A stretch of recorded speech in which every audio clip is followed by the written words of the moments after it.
આજે તો પહેલી વાર રમી ફ્રી ફાયર અને પછી મિત્રો ગુલ્ફીન ગોલા એકાયદે ખાધા બબે. તો કેમ છો મિત્રો, મારા મિની વ્લોગમાં તમારું હાર્દિક સ્વાગત છે. વાગી રહ્યા છે સવારના 9.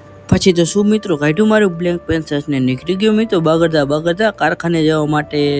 ફાઇનલી મિત્રો આપણે કારખાને પહોંચી ગયા છીએ. ડેલીનું કામ કર્યું મિત્રો, અને આજે બોક્સ માર્યા આપણે વમન વિરાટના, અને પછી ચડતો તો કંટાળો, એટલે આપણે ડાઉનલોડ કરી આજે ફ્રી ફાયર ને. પહેલી વાર ફ્રી ફાયર રમીને આપણે કરી નાખ્યું બુયા.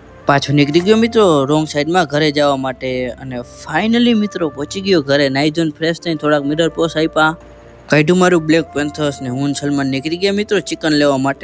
ફાઇનલી મિત્રો આપણે પહોંચી ગયા તુફેલ કાકાની દુકાને, ને મિત્રો આપણે લઈ લીધું તુફેલ કાકાની દુકાનેથી ચિકન ને નીકળી ગયા મિત્રો આપણે રોજુ ખોલવા માટે. સલમાનભાઈ આપણા બાઇક હલાવતા હતા. ફાઇનલી મિત્રો આપણે બેસી ગયા છીએ રોજુ ખોલવા માટે. થઈ ગયો તો ઇફતારીનો ટાઈમ, અને આપણે લીંબુ શરબત પીને આપણે ખોલી નાખ્યું રોજુ, અને પહોંચી ગયા મિત્રો આપણી ઘરે, કેમ કે આપણે લેવાની હતી રોટલી, કેમ કે આપણે જવાનું તો હવે જમવાનું. બેસી ગયો મિત્રો ફાઇનલી જમવાનું. આપણે ઠપકાર્યું મુરગીનું શાક, અને જમીન નીકળી ગયા મિત્રો આપણે ટંકારા જવા માટે. આપણે ખાવાની હતી ગુલ્ફી ને ગોલાન. ફાઇનલી મિત્રો પહોંચી ગયા હોકોમાન. લઈ લીધી આપણે ગુલ્ફી, મસ્ત મજાની આપણે ગુલ્ફી ખાધી. અને પછી શું મિત્રો મંગાવ્યા સ્ટ્રોબેરી ફ્લેવરના ગોલાન. ગોલાય ઠપકાર્યા આપણે એક નંબર.